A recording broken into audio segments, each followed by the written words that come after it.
All right, Shalom Aleichem, and welcome to Mochen Leira Online Smicha. There's a story that happened.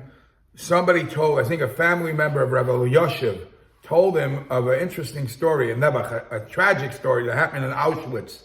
There was a very bad sickness broke out, and people were starving, and they were dying on the streets. And any time you were able to find any food, people grabbed it like life depended on it, which really was. So one time, a person went walking outside, and he sees another Yid carrying bread, a couple of loaves of bread. The guy must have stolen it from the kitchen, and this guy was so desperate, but he couldn't fight with him to steal it, and he knew it won't work. It was a cold, snowy day, so he sort of accidentally made it like he pushed him, and the guy slipped. When the guy slipped, a couple of breads fell from his hand. He ran, took one of the breads, and he ate it. This is a story. So after the Holocaust, this Yid felt so bad that he stole perhaps something so valuable from another Yid, and he had the Yiddish guilt, so he wanted to know what he could do for Teshuva.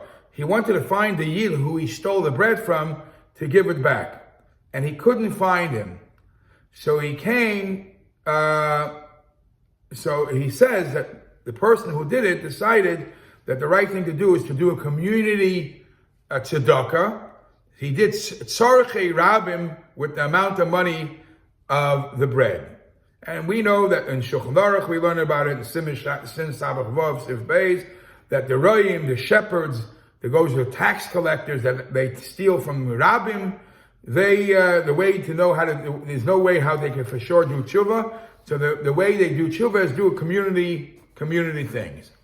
So Rabbi Shlomo Zalman Auerbach, Rabbi Yoshev heard this story, and he says, I got two comments about the story. Number one, the fact that the person grabbed bread away, no, that's not even so. It's not even a crime under that circumstance.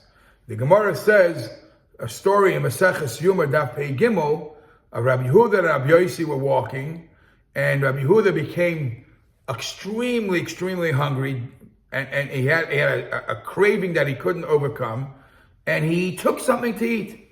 So we see from that Gemara that a person who is in a situation of pikuach nefesh is allowed to grab something from somebody else to save himself. So he wasn't didn't consider that the biggest Avera. However, he says, my comment is the fact that the person decided that he's going to do a community tzedakah, and by that he's going to get some kind of kapara tshuva for what he stole. He questions this. He says, because all the things that we learn in Shulchan Aruch and the Gemara that you should do tzarchei rabim, that is when there was gezela, when you steal something. He says, in this particular case, it's not called gezela.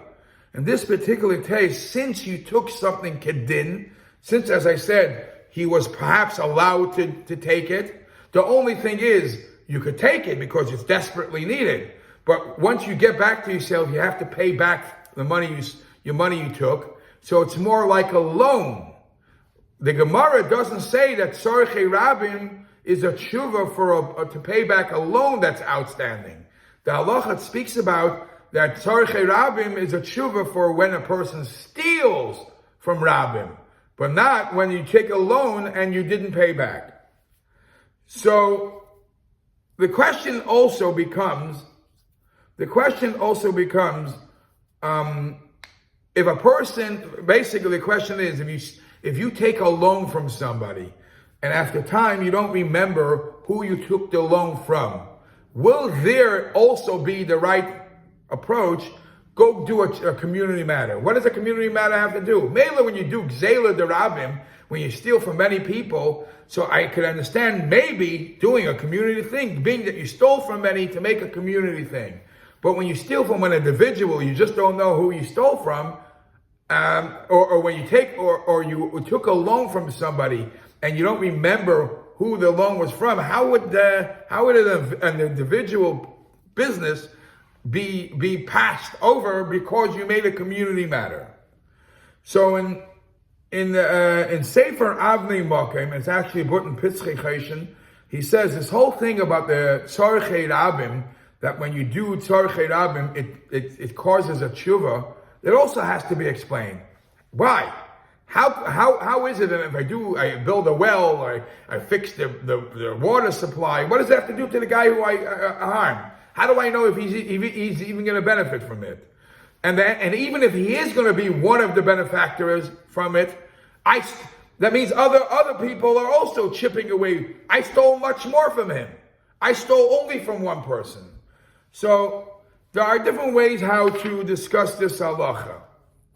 And Rashi and Rashbam really say that when a person, like the Gemara in Yevamos Daf Chaf Aleph says, Amar Rab Levi, Kasha Einsham Shel Midas, the punishment for somebody who cheats on weight measures is greater than even the punishment for committing adultery. And the Gemara says, because when you commit adultery, you know who the people are. You know everything is in front of you. When it comes to cheating in weights, you're stealing the rabbim. So the Gemara says, so Rashi quotes, but we know that there's an approach that you should do a community tshuva. Says Rashi, lav tshuva ma'al yalsahi. Even though, okay, we give you the suggestion, it's not really you don't get it completely done. As I mentioned before, because the guy who you harmed didn't really get fully compensated. So therefore, it might be a tshuva, a small band-aid, but it doesn't do the job.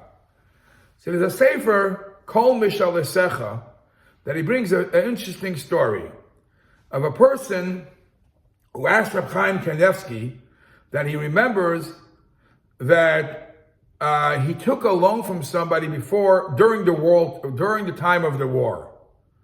And that person who he took a loan from passed away. And what was the loan? He took from him an apple or orange, and he was supposed to pay him back. Obviously, it's the money during the hunger time. He was going to give him back apples and oranges, whatever it was. And he asked Reb Chaim Kanievsky if it makes sense that because the person passed away, that he'll donate money in his memory, something to a charity. And Chaim Kanievsky said he should do tzorchei rabim. He should do something that helps the public. And he says to give it to the hospital, a Rothschild hospital, Mayoneh Yeshua. And maybe by that, it could be that one of the persons in Yerushim will also benefit from the hospital. And he actually said that, I know another story like this. Somebody came once to ask another gadol, and he said, passed in the same way. In Shalos Teshuvas Chelkas Yaakov, Choshen Mishpat Siman Tez Zayin, he speaks about a person that during the wartime, somebody, and people were running from place to place, somebody gave him $1,000 to hold, a sum of money, just to keep as a pekadon. And that person, the mafkid, the one who deposited the money, lost his mind. He doesn't remember who it is. I'm sorry, he doesn't remember who was the one that gave it to him. He tried as much as he could to put announcements in the newspapers. Somebody should step up and ask for the money back, and nobody answered. So he thought to himself, this is a case of gezel, and I don't know who I stole from. So would that be a case of tshuva d'rabim? Now, here it's not really gezel. He actually took a halva from a person. And yet, the question came up, a very similar question.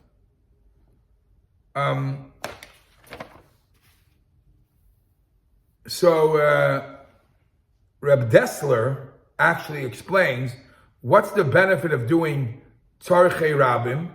So he says that when a person does something and has in mind the schus that rabbim are benefiting, the ma'isa chesed should be credited to the person who I harmed, that could qualify as fulfilling the mitzvah of hashava, returning, because you're actually, in other words, it could be that directly the person is not getting money back, but because you're doing tzarchei rabim and many people are benefiting, and it's a very big mitzvah, and you're saying the credit to that mitzvah should go to that person who I am. There's another story that somebody asked Reb Chaim Kanievsky about the story of Yoshev. I said about the loaf of bread. Somebody asked him two questions. Number one, how was he allowed to take the bread from the original owner? Just like the original owner, just like he needed it, the original owner had a sakana. You might be killing him by taking away his bread. And number two, even if he would have found the person now and he wants to pay him back, how do you value how much the bread is worth during your Holocaust time? So Rabbi Chaim Kanievsky answered, the reason why he was allowed to take bread from him, because as mentioned, he's carrying a couple of loaves. And at that time, wearing a couple of loaves, you didn't take away the man's life support. So it wasn't pekuach nefesh from the other person. And the second halacha, how do you value a loaf of bread? So Rabbi Chaim Kanievsky says, you learned this from the Medrash. The Medrash says that Avram Avinu would feed the goyim in the desert, and if they wanted after the meal, they were willing to thank Hashem. He said, fine, you're free to go. And if not, he handed them a hefty bill. So they looked at him, what kind of hefty bill? Why so expensive? So he said, because when you look for food here, you look for bread and water here in the desert, the prices are much more expensive. So we see that bread and water is calculated based on the situation. So at that time, because water and bread in the time of the Holocaust were priceless, if he would have to pay back, he would have to pay back a much larger sum of money.